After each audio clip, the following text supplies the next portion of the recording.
Katika eneo ambalo Mheshimiwa Rais amekuja na maono makubwa ya kuwasaidia Watanzania ni pamoja na kampeni maalum ya Mama Samia Legal Aid.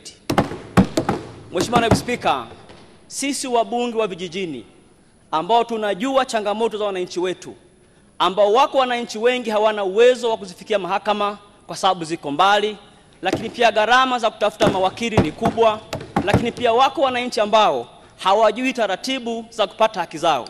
Kampeni hii ya Mama Samia Legal Aid Campaign imekuwa msaada mkubwa sana kwa wananchi wa Tanzania. Na nitumie nafasi hii kumwomba Mheshimiwa Waziri wa Katiba na Sheria.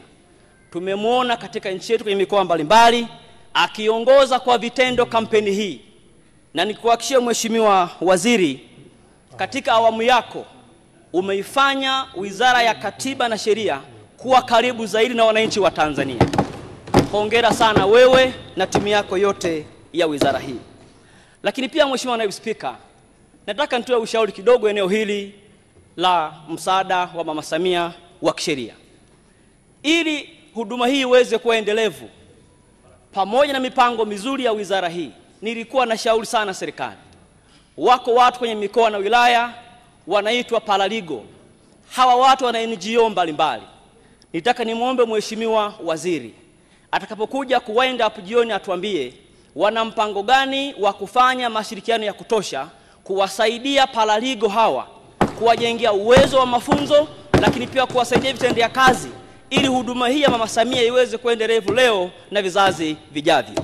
Kwa mfano, mimi jimbo la Lupembe tunao watu wa paralegal pale Nyombo wanaitwa Nyomapase, wakiongozwa na mzee wangu Joachim Mwinami pamoja na Lucas Payovela.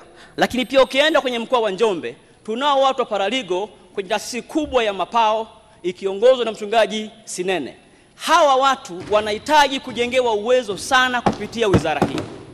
Na nikuombe Mheshimiwa Waziri utusaidie.